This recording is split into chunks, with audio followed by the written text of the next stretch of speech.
Il est l'heure du journal sur la télévision togolaise. En voici les titres. Plus de couverture végétale et moins de déforestation au Togo. Tel est l'objectif de deux projets élaborés par le ministère en charge de l'environnement. Des projets qui seront bientôt exécutés après l'aval des experts réunis depuis ce matin à Lomé. Et puis demain, la météorologie sera à l'honneur. Une occasion de redécouvrir l'importance de ces hommes et femmes qui étudient Dame Nature pour prévoir ses éventuels caprices. Voilà pour les titres. Madame, Monsieur, bonsoir. Le ministère en charge de l'environnement renforce son action en matière de couverture végétale du pays et de réduction du taux de déforestation au Togo. Ceci sera possible grâce aux deux projets élaborés et soumis depuis ce matin à l'appréciation des experts et acteurs du secteur. Les précisions avec Kwasi Glé et Christine Pechikialode. Chaque année, selon l'inventaire forestier national, le Togo perd 5,1% de ses forêts. Une perte qui appelle à des mesures urgentes pour améliorer la couverture forestière qui est actuellement estimée à 24,24%. Le programme national de reboisement au Togo soumis à l'appréciation des acteurs concernés compte porter la couverture végétale à 30% d'ici à 2030. Autre souci du gouvernement, la valorisation des produits forestiers non ligneux comme le néré, le miel et les anacardes. Faute d'une réglementation pour garantir leur durabilité, leur exploitation se fait de façon anarchique.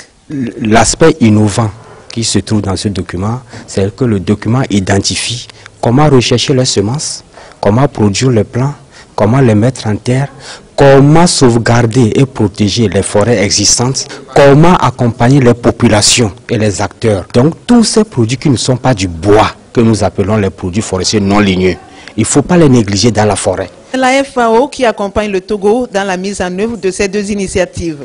Le projet de reboisement couvre la période 2015-2017 et le second s'étend sur 24 mois. Le programme national de reboisement vise le reboisement et l'aménagement de 300 000 hectares de forêt de toutes catégories.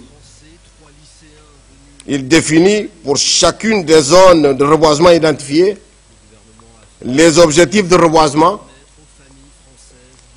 les défis et opportunités, les actions à mener.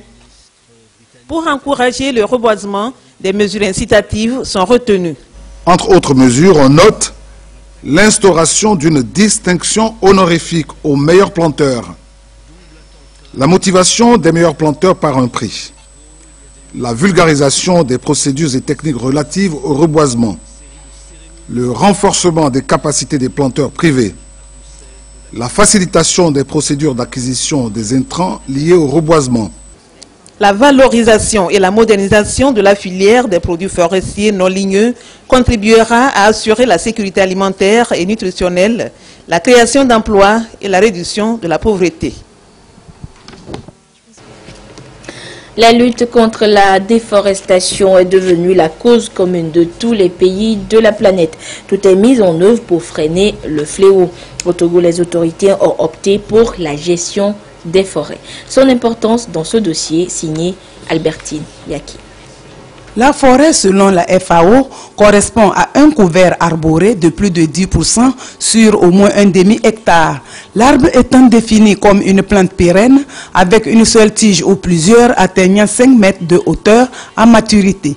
Selon la loi 2008-009 portant code forestier au Togo, la forêt est un espace occupant une superficie de plus de 0,5 hectare avec les arbres atteignant une hauteur supérieure à 5 mètres. On distingue selon le statut des forêts 3 domaines forestiers, le domaine forestier de l'État, le domaine forestier des collectivités et celui des particuliers. Le domaine forestier de l'État, qui sont immatriculés au compte de l'État. Donc ça c'est le domaine forestier de l'État, c'est le domaine permanent, quoi. Il y a le domaine forestier des collectivités, c'est des collectivités territoriales dont leurs terrains, boisements, formations forestières sont attribuées à ces collectivités aussi et ont été immatriculées à leur nom, quoi. Il y a aussi le domaine forestier des particuliers. C'est des individus comme vous et moi qui avons des forêts qui sont immatriculés à notre nom, quoi. Le Togo dispose d'un potentiel floristique composé de forêts denses humides, semi-décidues, les forêts denses sèches et les forêts riveraines. À ces formations forestières s'ajoutent les formations savanicoles et les mangroves qui sont les écosystèmes forestiers particuliers. Actuellement, le couvert forestier productif total du Togo est d'environ 386 000 hectares, soit environ 6,8% de la superficie nationale, avec un taux annuel de déforestation de 4,5%. La cause principale, c'est que les gens, pour étendre leur culture, leur surface culturelle, essayent de le faire sur une grande superficie, c'est-à-dire l'agriculture itinérante sur brûlure. Il y a le fait que les gens rentrent dans la brousse, dans les forêts, pour couper le bois, juste pour faire le bois de feu, ou bien pour faire la carbonisation, pour obtenir le charbon de bois. Il y a aussi le pâturage. Le fait que les gens envoient les animaux dans la forêt, broutent les feuilles des arbres, qui devraient commencer par se restaurer. Donc ça freine l'évolution de ces arbres-là. Pour pérenniser ce patrimoine forestier, il importe d'agir sur les menaces et les influences par une gestion efficace et efficiente de ce couvert végétal. Une forêt, pour qu'elle soit gérée durablement, doit avoir un plan d'aménagement de gestion. Ça veut dire que c'est en quelque sorte une carte d'identité ou un document qui va programmer les activités dans la gestion de cette forêt et qui tient compte de plusieurs critères pour que cette gestion soit durable. Donc, chaque forêt doit avoir au moins un plan d'aménagement en fonction de l'étendue ou bien un plan de gestion simple qui lui permet à cette forêt d'être utilisée, d'être conservée et d'être protégée par la population riveraine. La gestion durable, c'est quoi? Utiliser aujourd'hui et laisser l'utilisation derrière. Ça veut dire que nous utilisons et nos enfants vont utiliser. Ça veut dire qu'on l'utilise sans le dégrader. On ne peut pas conserver totalement, on peut conserver, prélever et ça continuera jusqu'à nos générations futures. Vu l'importance des forêts dans la conservation des écosystèmes et de la vie, il importe que les acteurs impliqués dans la gestion des ressources forestières conjuguent leurs actions pour une gestion participative et pour la sauvegarde du couvert forestier du Togo. Ce 22 mars est célébrée la journée, à travers le monde, la journée de l'eau. Au Togo, les manifestations officielles se sont déroulées du côté de Kara. Les acteurs publics et privés s'y sont retrouvés pour faire l'état des lieux sur ce qui a été réalisé ou qui est en train de l'être pour fournir de l'eau potable aux populations togolaises et aussi partager le thème choisi cette année par les Nations Unies qui est l'eau et les eaux usées. Des précisions avec la correspondance depuis Kara de Nestor Mozo. La caravane annonce l'apothéose des manifestations nationales de la Journée mondiale de l'eau, célébrée ce 22 mars. Après un tour de ville, les caravaniers se sont rendus au Palais des Congrès pour se joindre aux officiels et aux autres acteurs afin de poursuivre la célébration. La ville de Kara, qui a accueilli les activités de la Journée de l'eau, met en œuvre avec son principal partenaire, le SIAP, syndicat interdépartemental pour l'assainissement de l'agglomération parisienne, un projet pilote d'assainissement du quartier Ewao. Ce projet a été présenté à l'assistance. Ce projet consiste à mettre en place un réseau d'assainissement collectif et au bout duquel est construite une station de traitement des eaux usées domestiques. Cette étape est suivie de la construction des ouvrages d'assainissement au niveau domestique, notamment les latrines, les douches et les lavoirs. Donc ces ouvrages sont raccordés au réseau et les eaux produites au niveau des concessions sont envoyées jusqu'à une station de traitement pour être épurées avant d'être rejetées dans la nature. Le gouvernement apporte aussi son soutien à ce projet. Il offre du matériel à la mairie de Kara d'une valeur de 20 millions de francs CFA. La 24e édition de la Journée mondiale de l'eau est placée sous le thème « L'eau et les eaux usées ». Par rapport à ce thème, les partenaires techniques et financiers ont deux messages. Tous les partenaires techniques et financiers du secteur de l'eau, de l'assainissement, sont avec le gouvernement pour accompagner le gouvernement à faire en sorte que l'accès à l'eau potable, l'accès à l'assainissement soit un accès universel à l'horizon de 2030. Ça, c'est le premier message. De l'autre côté, c'est les accompagner dans la sensibilisation, le déclenchement des communautés, pour que les communautés soient au centre de la décision de la gestion des eaux usées. Le taux de desserte en eau potable a connu une progression au Togo. De 42% en 2005, il est passé à plus de 52% aujourd'hui. Le ministre en charge de l'hydraulique a égrené un long chapelet de projets qui ont permis de faire ce bond. Il a relevé que le gouvernement est conscient qu'il existe encore des défis à relever dans ce domaine d'approvisionnement en eau potable avant de s'intéresser au thème retenu cette année. Eau et les eaux usées. L'objectif poursuivi à travers ce thème est de mettre l'emphase sur l'importance de l'eau de boisson ou de l'eau potable et sur la gestion des eaux usées. Les changements climatiques, la croissance démographique et le développement économique nous interpellent à trouver des solutions idoines pour garantir un monde durable. Les eaux usées sont donc considérées comme une ressource précieuse dans le cadre de l'économie circulaire. Leur bonne gestion constitue un investissement efficace en faveur de la préservation de la santé des hommes et des écosystèmes. Le thème de cette année est en cohérence avec la vision du gouvernement togolais contenue dans la politique nationale de l'eau et de l'assainissement qui stipule qu'à l'horizon 2030, les ressources en eau du Togo devront être connues, mobilisées, exploitées et gérées en vue de garantir à toute la population et pour tous les usages un accès universel, équitable, durable et à un coût abordable aux services d'eau et d'assainissement performants. Tout en appelant la population togolaise à adopter de nouveaux comportements en matière d'eau, d'assainissement et de gestion des eaux usées, le ministre Agadazi a lancé un appel aux différents partenaires techniques et financiers, aux organisations non gouvernementales et à la société civile à s'impliquer davantage dans le secteur aux côtés du gouvernement pour relever les défis qui restent. Et l'organisation de cette célébration de la journée mondiale de l'eau à Kara ne s'est pas limitée aux discours. Des stands ont été ouverts pour permettre au public de découvrir les services auxquels il peut faire appel en matière de fourniture d'eau et de son traitement. Nous vous ferons découvrir ces différents stands dans nos prochaines éditions.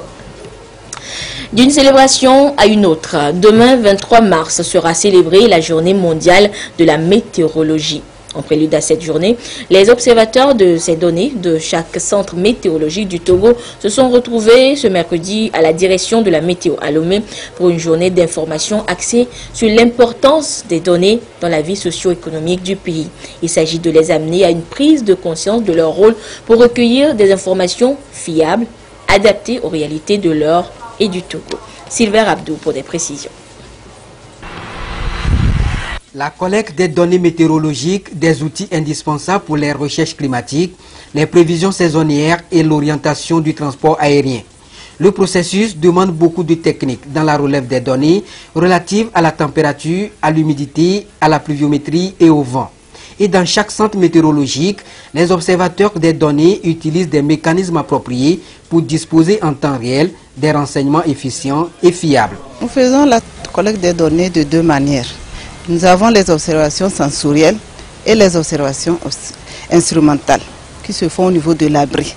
À l'instant T où nous observons, ce que nous observons, nous les recensons et on envoie après, à chaque 3 heures, on envoie à l'aéroport pour la prévision aéronautique et la prévision saisonnière. Cette série d'informations au profit de ces acteurs consiste donc à renforcer leurs compétences dans la collecte des données de qualité dans différentes stations. Nos données sont beaucoup plus sollicitées pour en faire les prévisions de la sécurité alimentaire. Au niveau du transport, il y a l'aéronautique qui sollicite beaucoup plus les données météorologiques, les données climatiques, à savoir les températures, les pluies et surtout la constitution de nos nuages. Voilà, il y a certains nuages qui sont très dangereux par rapport à l'aéronautique. Donc ces nuages-là, il faut les situer sur le plan spatial pour pouvoir permettre aux pilotes de les dévier pour éviter des crashs. L'ensemble des données recueillies dans les différents centres sont convoyées à la direction météo en vue de son exploitation. Comprendre les nuages, c'est la thématique cette année de la Journée mondiale de la météorologie, un thème qui a tout son sens dans les études du temps, du climat et des ressources en eau. Les services météorologiques jouent un rôle important dans le soutien apporté au développement durable d'un pays. Les données scientifiques dont elles disposent contribuent à n'en point douter à l'orientation des activités socio-économiques. Dans le dossier qui va suivre, la rédaction vous propose de redécouvrir comment cet outil intervient dans certains secteurs clés comme les transports, l'agriculture et la santé. C'est un dossier présenté par Pierre Soussoupon.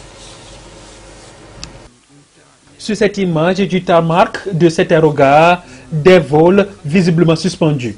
Les données météorologiques indiqueraient les menaces qui planeraient dans les airs. Comme tels, les services météorologiques se révèlent incontournables dans bon nombre de secteurs, à l'instar des transports aériens.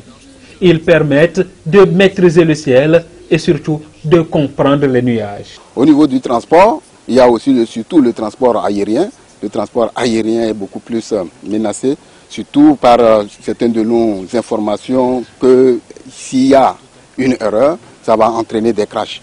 Si on prend l'exemple de nos nuages, les nuages gigantesques que nous appelons les cumulonimbus, ces cumulonimbus-là sont très dangereux à ce que nous appelons dans la prévision aérienne.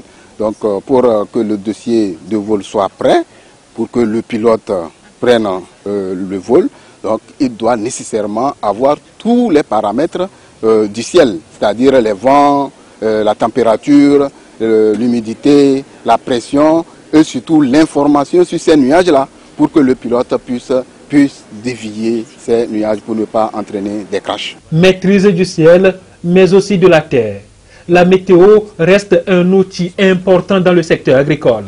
Là encore, son rôle reste déterminant et permet aux producteurs de savoir optimiser leur rendement. Au niveau de l'agriculture, nos collègues de DECID viennent solliciter les données et ils en font des traitements pour les permettre de faire le cadre harmonisé de la sécurité alimentaire. Donc à part cela, il y a ces données-là qui entrent dans l'élaboration de ce que nous appelons les bulletins de prévision saisonnière.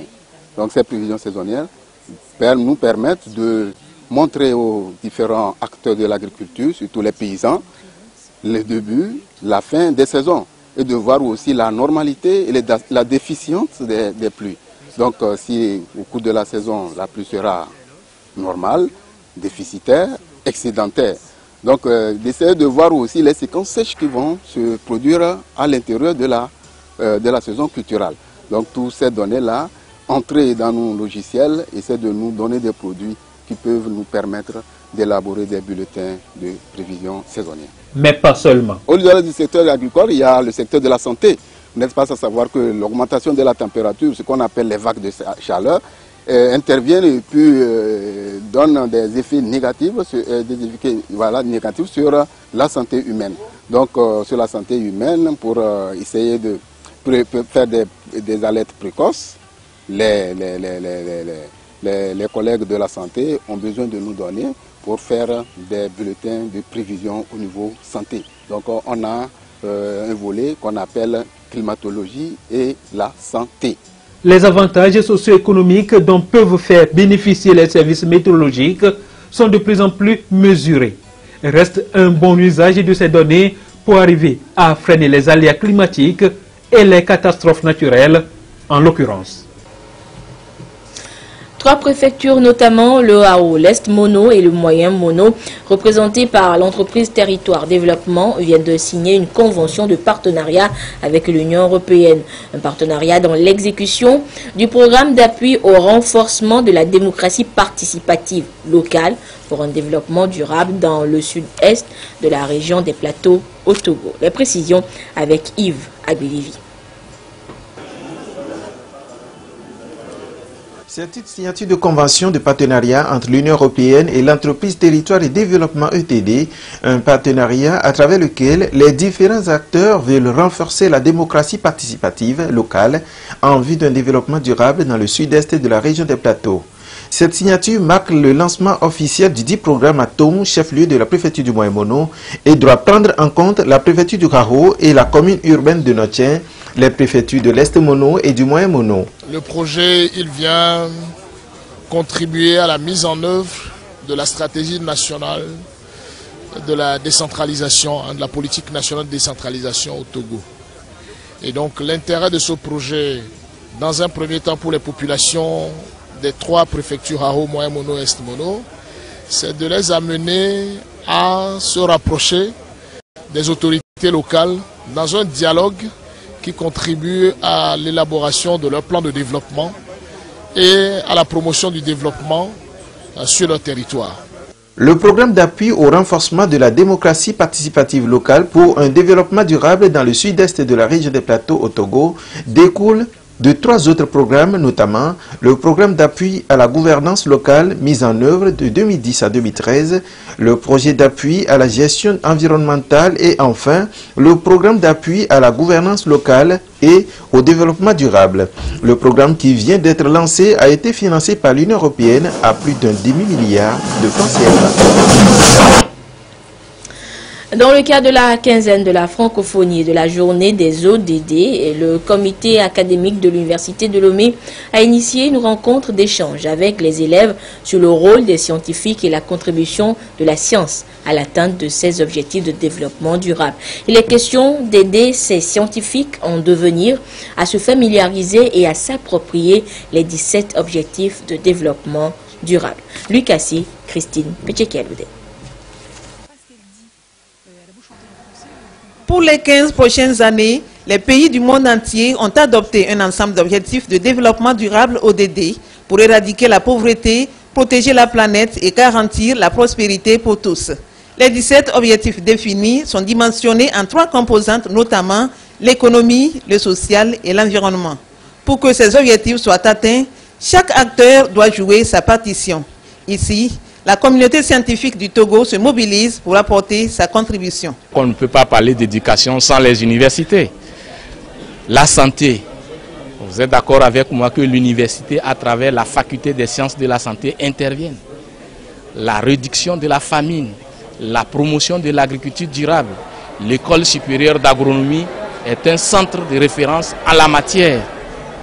Les développements, la protection de l'environnement, les développements des énergies renouvelables, la protection des l'écosystème, bref, tout ce qui est en lien avec l'environnement, la faculté des sciences, les écoles spécialisées doivent intervenir aux côtés, à travers les recherches, aux côtés des institutions.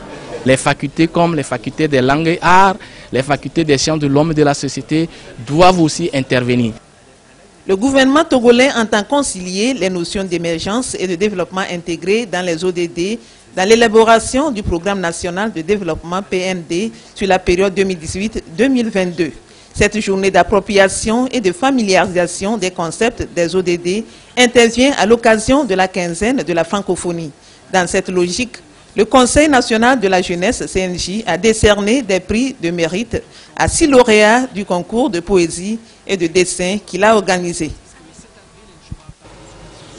Autre actualité, les agents des services de l'élevage de la partie septentrionale du pays ont été conviés à une rencontre à Kara. La formation est axée sur les bonnes pratiques d'élevage. Elle se fait au titre du projet de coopération Sud-Sud Algérie-Togo qui entend ainsi améliorer les sous-secteurs de l'élevage et de la maîtrise de l'eau. Nestor Mozo.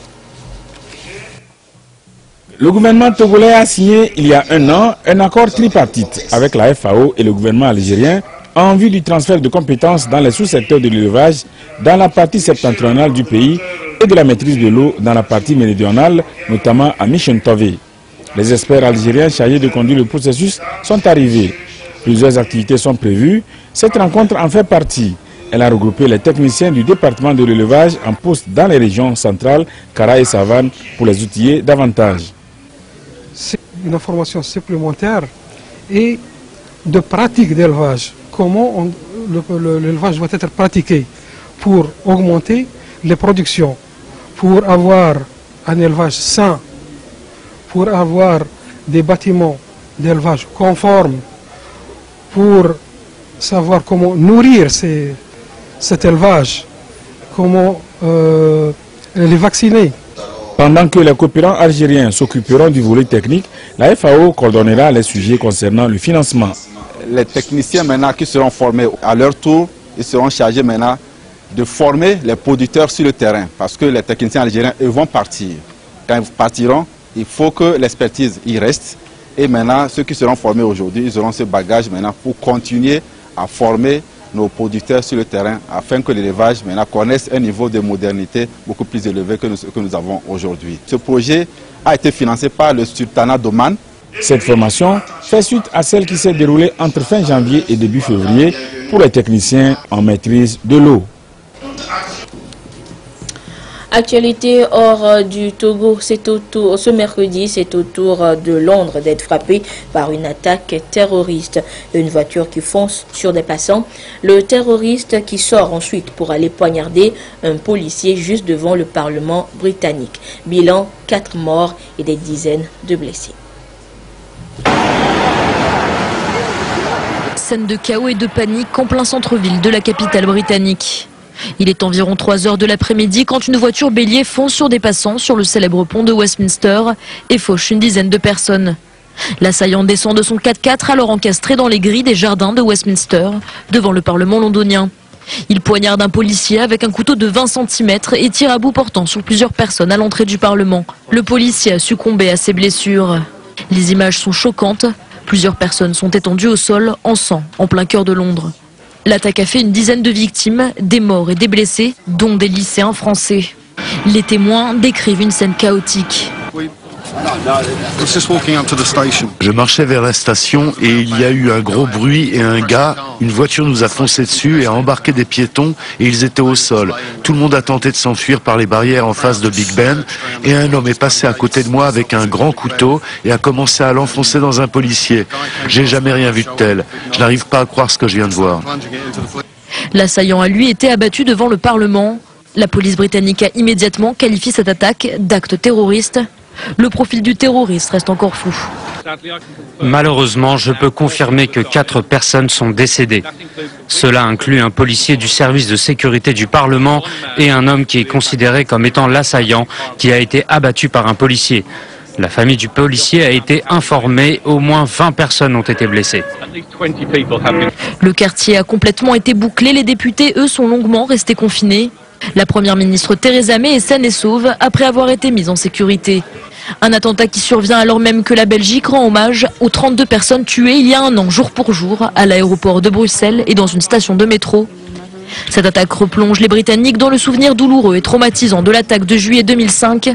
4 kamikazes avaient attaqué le métro londonien, tuant 52 personnes. Depuis, la Grande-Bretagne a déjoué de nombreux attentats et se préparait à une prochaine attaque de façon imminente. Retour en page nationale pour une actualité beaucoup plus gaie de l'art culinaire. Connaissez-vous la cuisine française ? Eh bien, elle est célébrée chaque 21 mars. Et hier, c'est dans le jardin de l'ambassade de France au Togo que les Togolais ont été conviés à découvrir le savoir-faire culinaire des Français. Le compte rendu avec Augustin Kossi et Pierre Soussoupa. Dans ce jardin de la résidence de l'ambassadeur, chefs cuisiniers et amoureux du plaisir de la table se sont mobilisés pour célébrer les journées mondiales du goût de la France.